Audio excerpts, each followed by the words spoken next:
السلام عليكم ورحمة الله وبركاته. طبعا يا جماعة أنا الجبنة زي ما انتوا شايفين كده، أنا سبتها يومين لما صامت بقت بالشكل اللي انتوا شايفينه. بصوا كده. حاجة طبعا أنا كل شوية أمسك العلبة وأجيب من تحت لفوق من تحت لفوق، يعني مرة أو مرتين في اليوم، وسبتهم كده بالظبط كده يومين لحد ما حاك في الملح والشطة. بصوا ما أقولكوش على الريحة بتاعتهم عاملة ازاي. طبعا انا عندي كميه حداد بالشكل اللي انتوا شايفينه ده. هبدا اصفاه بالمصفى معاكم كده. شوفوا من الشوائب، من صوص الجبن، من اي حاجه يبقى بالشكل الحداد عندكم بالشكل اللي انتوا شايفينه ده. طبعا انا هضيف للحداد بتاعي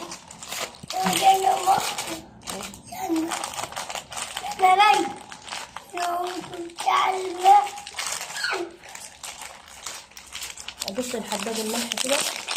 هات المعلقه. طبعا هضيف الملح يا جماعه زي ما انتوا شايفين كده، كميه الملح كميه كويسه يعني، عشان ده جبن ما ينفعش ان لو الملح بتاعه قليل، بالذات الجبن القديم بتبص تلاقيه زاعج وما بيطيبش على طول. ولو كترت له الملح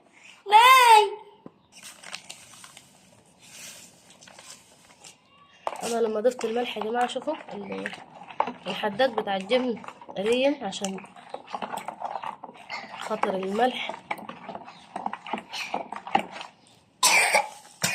احيك زي ما انتوا شايفين كده الحداد بتاعي. دي الخطوه الاولى في الجبن. نقلب الملح كويس جدا جدا جدا في العلبة زي كده قبل ما تضيفه. شوفوا يا جماعة دي الخطوة الأولى. كل يوم أعمل زي كده عشان أجيب من تحت لفوق عشان يحب بالملح والشطة يعني، وبيخر منه يعني شوية حداد بالشكل اللي انتوا شايفينه في القاع كده، يمكن مش باين. عندي طبعا برطمان بالشكل اللي انتوا شايفينه ده يا جماعة، يعني حوالي 10 لتر او اكتر من 10 لتر، يعني هو بالظبط ممكن يكون 10 لتر زي ما انتوا شايفين كده. طبعا انا غسلاه ومنضفاه، بحط فيه من السنة للسنة خزين، ومصفيه من المية بالشكل اللي انتوا شايفينه ده كده، ومبخراه بمية سخنة. هبدأ اضيف الجبنة. عندي حتة قطعة كده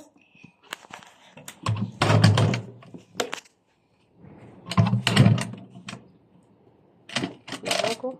ادي يا جماعه طريقه تخزين الجبنه اللي القديمه، حاجه سهله وبسيطه ونظيفه وعاملاها على ايدك في البيت، يعني ما بنشتريهاش، احنا بنجيبها جاهزه زي كده وبنخزنها احنا. امسك يا رأف. ابدا اضيفهم كده بمعلقه، كل حاجه بمعلقه، ما تحطيش ايدك في اي حاجه خالص عشان خاطر الجبن ما يدوبش يعني. دي خطوه لازم تعمليها.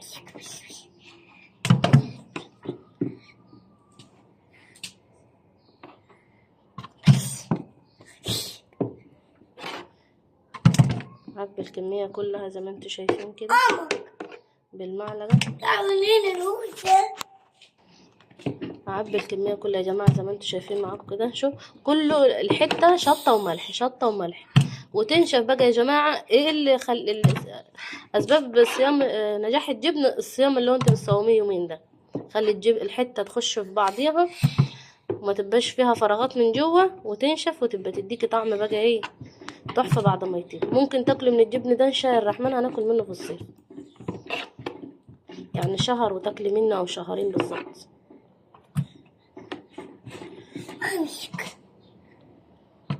زي ما انتوا شايفين كده. شوفوا انا حبيت ان انا اطول معاكم الفيديو ده عشان ده فيديو مهم الناس كلها مستنيه. كل حته يا جماعه شاربه ملح وشاربه شطه يا جماعه. ادي اللي خارر منه كانه حداج يعني نزل منه وما كانش فيه الكميه دي. شوف خرر الحداج اللي فيه كده، والحته دخلت لمغزى ببعضيها. شوف بقت جميله جدا. اعبي الكميه كلها معاكم كده.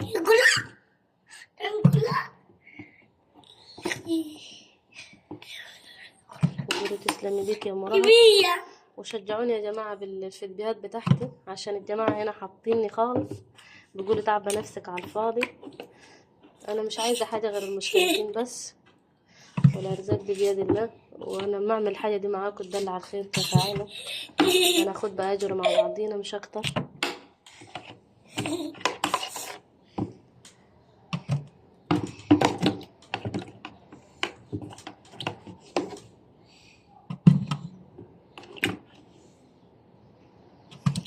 كل يوم يا جماعه تقلب الجبن، تقلب الجبن. دي خطوه، شوفوا عملت الجبن ازاي، خلت الشطه والملح في البرطمان كله.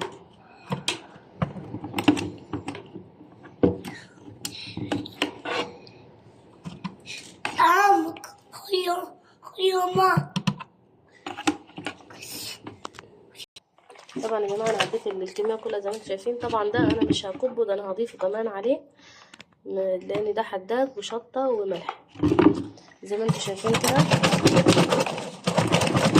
برد البرطمان كده عشان خاطر نخش الجبنه ببعضيها تبقى حته لازم ننجح. الحاجه الوحيده اللي انا هبدا بقى اضيفها، هضيف كميه الحداد كلها على بعضها بالشكل ده.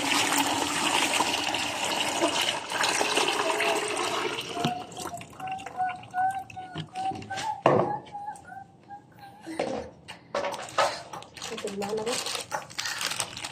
اضيف شوية ملح تاني،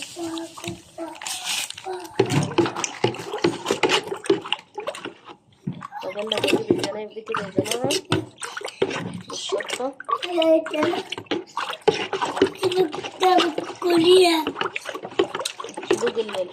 دوق الحداد اللي انت هتزيديه لازم يكون الملح بتاعه، انت ما بتجيش الملح بتاعه.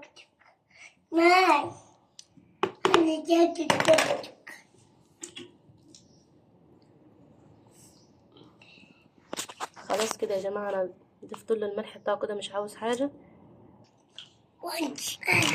اضيف الحداد يا جماعه بعد ما ملحته زي ما انتم شايفين كده.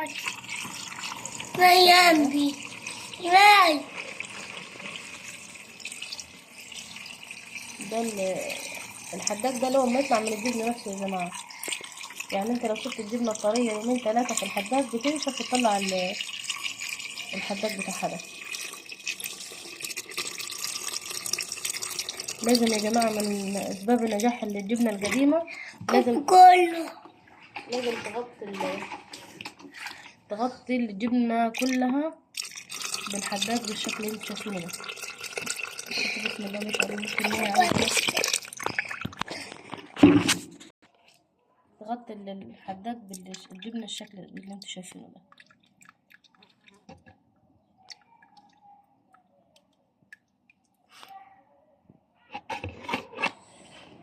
الخطوة الأخيرة والمهمة يا جماعة شوية الشطة اللي على الوش دول،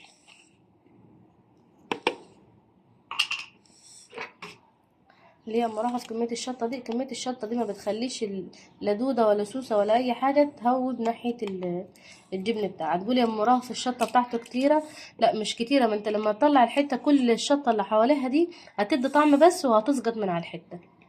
شوفوا يا جماعة،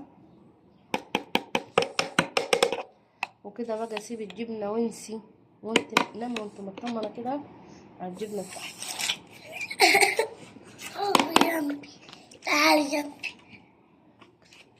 طبعا يا جماعة انا من غير كده هقفل على الجبنة زي ما انتم شايفين كده.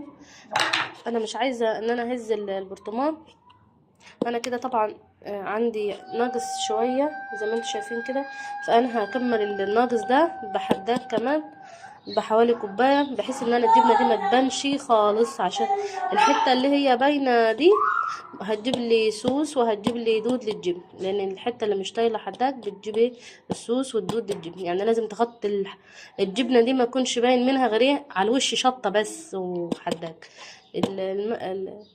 الجبنه لو بانت بتدود وتبقى بلونها. فانا هبدا اغطي كده. خلاص انا خلصت. دي طريقه تخزين الجبنه بتاعتي. ده بالظبط كده ممكن تاكلي منه شهر او 2، تاكلي منه جبنه قديمه ان شاء الله. ناكل منه مع بعضينا. وما تنسونيش في صالح الدعاء، وربنا يدينا ويديكم الاجر يا رب ان شاء الله. السلام عليكم ورحمه الله وبركاته.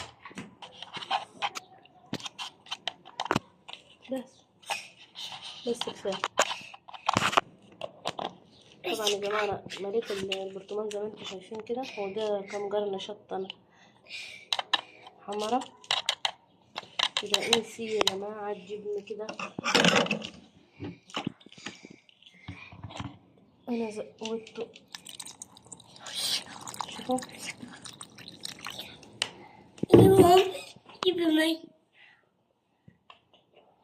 كده. خلاص يا جماعه كده. نشوف مليت البرطمان كله بالشكل اللي انتم شايفينه ده. شوفوا بالصلاة على النبي كده حاجه. اللهم صل على النبي. وكده خلاص. اسباب بقى النجاح بتاع الجبن بتاعنا. انا حبيت اوريكم الخطوه دي معاكم. ما تحطيش الجبنه القديمه اللي انت هتخزنيها لا في مطبخ جنب السخونه بتاع المطبخ او البوتاجاز او اي حاجه. عندك اوضه ساقعه فيها مروحه فيها مثلا ثلاجه ما عندكيش. فعلى انا طبعا عشان عندي بيت بسم الله ما شاء الله زي ما انتم شايفين كده. فانا هحط على بير السلم زي ما انتم شايفين كده. عذرا يعني احنا قطعتنا قصير ربيع. احطه هنا كده في الهواء. في الليل ينزل عليه سقعه وفي النهار في الضله. ده اسباب نجاح الجبنه بتاعتنا. اللي انت ما تحطهاش في مكان حار، يكون في مكان فيه تهويه يعني. اخر حاجه معايا كده يا جماعه انا حطيت له حاجه تحتيه زي ما انتم شايفين كده عشان البرطمان ما يتخرمش. وغطيه بحاجه بكيس زي كده. خلاص على كده. والسلام عليكم ورعايه الله.